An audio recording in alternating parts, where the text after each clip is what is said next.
बच्चों, एक बार फिर से स्वागत है आपका अपने YouTube चैनल नवोदय अकेडमी पर। हमें नवोदय कलम से क्रांति। आज के इस वीडियो में हम कक्षा 10वीं द्विघात समीकरण के अंतर्गत प्रश्नावली 4.2 के क्वेश्चन नंबर 1 को डिस्कस करेंगे। क्वेश्चन नंबर 1 में हमें कुछ द्विघात समीकरण दिए हैं। इन द्विघात समीकरणों का मूल हमें गुणनखंड विधि से ज्ञात करना है। मूल का मतलब क्या होता है? वह बिंदु जिस पे दिए गए इस समीकरण का मान 0 के बराबर हो जाए। ठीक है, तो सर्वप्रथम हम इसका क्या करेंगे, गुणनखंड करेंगे। फिर उसके बाद जो गुणनखंड आएगा उसको 0 के बराबर करके वहाँ से हम x की वैल्यू फाइंड कर लेंगे। वही हमारा क्या होगा, इसका मूल होगा। पहले पार्ट को मैं थोड़ा डीपली समझाऊंगा। यदि आप पहले पार्ट को आसानी से समझ गए तो बाकी पार्ट आसानी से आप समझ ही जाएंगे। ठीक है, तो वीडियो में बने रहिए। पहला क्वेश्चन हमारा ये है। ठीक है, अब 1 मिनट के लिए इसमें जो =0 दिया हुआ उसको 1 मिनट के लिए आप नेगलेक्ट कर दीजिए और इसके गुणनखंड के बारे में विचार करिए। तो यहाँ पे जो हमारी a प्लस बी की वैल्यू है वह -3 के बराबर है और ए बी की वैल्यू है वह -10 के बराबर है। ठीक है, अब यहाँ देखिए, हम जानते हैं कि प्लस इंटू प्लस की जो वैल्यू होती है वह प्लस के बराबर होती है, माइनस इंटू माइनस की वैल्यू होती है वह भी प्लस के बराबर होती है, प्लस इंटू माइनस की वैल्यू होती है वह माइनस के बराबर होती है और माइनस इंटू प्लस की वैल्यू जो होती है वह भी माइनस के बराबर होती है। अब देखिए, यहाँ पे a और b दो संख्याएं हैं जिनका हमारा गुणनफल -10 है। यह तभी संभव है जब इन दोनों में से कोई एक केस हो। ये दोनों केस तो संभव ही नहीं है, अर्थात इनमें से कोई एक होगा। मतलब एक वैल्यू प्लस होगी, एक वैल्यू माइनस होगी। अब a और b दोनों का योगफल क्या आ रहा है, यहाँ पर ऋणात्मक आ रहा है। यहाँ से ये बात क्लियर हो गया कि जो न्यूमेरिकली संख्यात्मक रूप से जो संख्या होगी उसमें जो ऋणात्मक वाला होगा वह बड़ा होगा। ठीक है, तो इसके लिए हम क्या कर देते हैं, जो हमारा यहाँ पे ए बी दिया हुआ है इसका क्या कर देते हैं, गुणनखंड कर देते हैं। ये 2 से कटेगा तो 5 आ जाएगा, फिर 5 से काटेंगे तो 1 आ जाएगा।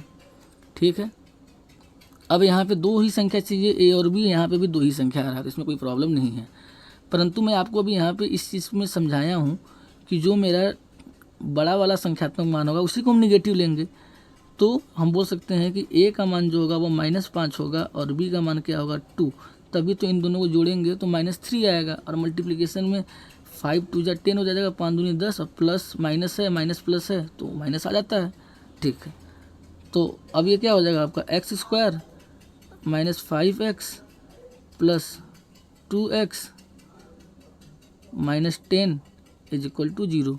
अब इस वाले पार्ट में से कुछ कॉमन लेंगे और इस वाले पार्ट में से कुछ कॉमन लेंगे। तो यहाँ देखिए, यहाँ पे कोई हमारा गुणांक है नहीं, हालांकि 1 है लेकिन और कोई 1 के अलावा कोई और नंबर नहीं है। तो इन दोनों में से हमारा कॉमन क्या आ रहा है, x कॉमन आ रहा है, तो x को कॉमन ले लीजिए, x -5 हो जाएगा।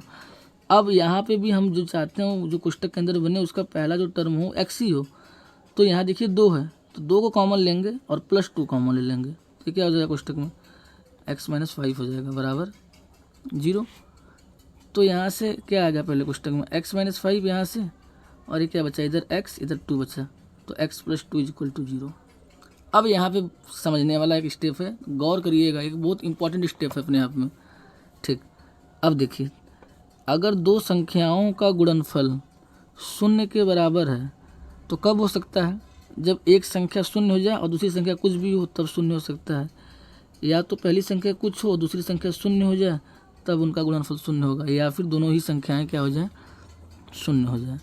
अर्थात इन दोनों संख्याओं का गुणनफल 0 है तो इसमें या तो x -5 0 के बराबर होगा या x + 2 0 के बराबर होगा। तो यदि हम x -5 को 0 के बराबर ले लें और x + 2 को 0 के बराबर ले लें तो पहले पार्ट से जो हमारी x की वैल्यू आएगी वह 5 आएगी और दूसरे पार्ट से जो x की वैल्यू आएगी वह -2 आएगी, और यही क्या है, हमारा इसका मूल है। ठीक है, अब दूसरे पार्ट की तरफ बढ़ते हैं। दूसरे पार्ट में हमारी a + b की वैल्यू किसके बराबर है, तो यहाँ पे कौन सी संख्या है, कुछ नहीं है तो 1 है, तो a + b की वैल्यू किसके बराबर है, 1 के बराबर है। अब बात करते हैं ab की, तो ab किसके बराबर होता है, यहाँ पे जो मेरा अचर पद होता है और जो यहाँ पे x² का गुणांक होता है उन दोनों के गुणनफल के बराबर होगा। अर्थात 6 दूनी 12 और यहाँ पे माइनस है तो इसके किसके बराबर हो जाएगा, -12 के बराबर होगा। सेम इनका प्रोडक्ट जो आ रहा है माइनस आ रहा है, यह तभी संभव है जब एक प्लस हो एक माइनस हो, तभी ये केस हो सकता है, ये दोनों केस तो होंगे ही नहीं। ठीक है, और इनका योगफल जो है वह धनात्मक है। इसका मतलब यदि इसका हम गुणनखंड करें और दो संख्याओं में इसको ब्रेक करें तो जो संख्यात्मक रूप से बड़ा मान होगा वही बड़ा होगा, तभी तो प्लस में माइनस जोड़ेंगे तो प्लस में आंसर आ रहा है। तो 12 का गुणनखंड कर देते हैं। तो 12 2 से काटेंगे 6 आ जाएगा, फिर 2 से काटेंगे 3 आ जाएगा, फिर 3 से काटेंगे 1 आ जाएगा। क्लियर होगा आपको यहाँ तक, ठीक। अब इसको हमें दो संख्याओं के रूप में बदलना है, तो ये 2 2 ले लीजिए, तो यहाँ से 4 आ जाएगा। तो ए का मान क्या हो जाएगा आपका 4 हो जाएगा और बी का मान -3 हो जाएगा। अभी मैं आपको समझाया हूँ कि जो बड़ी वाली वैल्यू होगी उसको पॉजिटिव लेंगे, इसीलिए 4 को पॉजिटिव ले रहे हैं, ठीक। तो ये क्या हो जाएगा आपका 2x² + 4x - 3x - x = 0। यहाँ से ये 2 टर्म ले लीजिए और ये 2 टर्म ले लीजिए। अब यहाँ से कॉमन क्या आ रहा है आपका, मैं बोला था यहाँ पे जो नंबर रहेगा वो कॉमन यदि आता है तो ले लेंगे। तो देखिए यहाँ पे 2 कॉमन आ रहा है, दोनों में 2 भी कॉमन ले लेंगे और x भी कॉमन आ रहा है तो x भी कॉमन ले लेंगे। तो यहाँ क्या बचा आपका 2x प्लस ये 2 दूनी 4 हो गया, तो यहाँ 2 बचा। अब मैं बताया था आपको, सॉरी ये 2 बाहर ले लिए ना, तो यहाँ 2 नहीं बचेगा, केवल x बचेगा, कि यहाँ पे जो अंदर आ रहा है कोष्टक में वही यहाँ भी आना चाहिए। तो यहाँ पे -3 है तो पूरे -3 को बाहर ले लेंगे, -3 को बाहर ले लेंगे तो x हो जाएगा, ये माइनस माइनस प्लस हो जाएगा, तो प्लस 3 दूनी 6 2 बराबर 0। अब यहाँ से x + 2 और दूसरे कोष्टक में क्या हो जाएगा 2x - 3 बराबर 0। अब इनका गुणनफल 0 तभी हो सकता है जब x + 2 बराबर 0 हो जाए या 2x - 3 बराबर 0 हो जाए। यदि पहला पार्ट 0 के बराबर हो जाता है x की वैल्यू क्या हो जाएगी 0 - 2, अर्थात x की वैल्यू क्या आ जाएगी आपकी पहले पार्ट से -2। अगर दूसरा पार्ट 0 के बराबर हो जाए तो 2x की वैल्यू किसके बराबर हो जाएगी 3 के बराबर हो जाएगी और यहाँ x की वैल्यू यहाँ से कितनी आ जाएगी 3/2। तो यही दोनों हमारी क्या हो जाएगी x की संभावित मान। अब तीसरे पार्ट में देखें तो हमारी यहाँ पे a + b की वैल्यू 7 के बराबर है।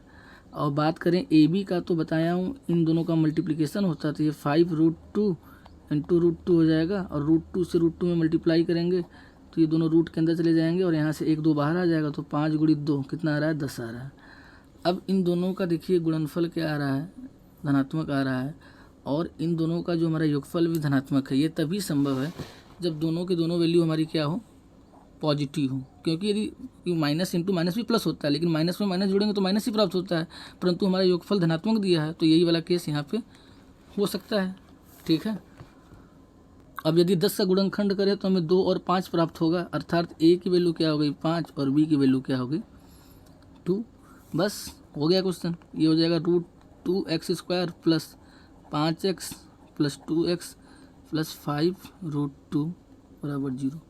अब इन 2 टर्म से कुछ कॉमन लेंगे और इन 2 टर्म से कॉमन लेंगे, तो यहाँ से कॉमन क्या आ रहा है बच्चों, यहाँ से केवल x कॉमन आ रहा है। x कॉमन ले लेंगे तो क्या बचा √2x + 5। अब देखिए यहाँ पे √2x बना है तो यहाँ से भी हमें कॉमन लेके पहला टर्म को √2x ही बनाना पड़ेगा, तो 2 में से √2 कॉमन ले लेंगे। √2 कॉमन ले लेंगे तो यहाँ क्या बचेगा x प्लस और एक √2 बाहर आ गया तो एक √2 बचेगा, यहाँ से √2 बाहर आ जाएगा तो केवल 5 बचेगा बराबर 0। अगर ये देखिए यहाँ पे दोनों कोष्टक कॉमन आ रहे हैं तो दोनों को ले लेंगे तो ये क्या हो जाएगा √2x + 5 और दूसरे कोष्टक में क्या बचेगा x + √2 बराबर 0 हो जाएगा। अब देखिए इन दोनों को हमारा गुणनफल 0 के बराबर है, यह तभी संभव है जब √2x + 5 बराबर 0 हो जाए या x + √2 बराबर 0 हो जाए। अगर x + √2 0 के बराबर हो तो x की वैल्यू यहाँ से क्या आ जाएगी -√2, और यदि यहाँ से इसकी वैल्यू 0 के बराबर हो तो x की वैल्यू क्या आ जाएगी -5/√2। अब मैं आपको बताया था डिनोमिनेटर की जो वैल्यू होती है वह रूट के अंदर नहीं होती है, तो इसको परमेयीकरण करने के लिए √2 से ऊपर नीचे मल्टीप्लाई कर देंगे तो किसके बराबर हो जाएगा -5√2/2। आज की वीडियो में इतना ही रहने देते हैं, मिलते हैं एक नए वीडियो में एक नए लेक्चर के साथ जिसमें हम क्वेश्चन नंबर 1 के बाकी पार्ट को डिस्कस करेंगे। तब तक आप हमारे चैनल को लाइक शेयर एवं सब्सक्राइब करना ना भूलें। Thank you.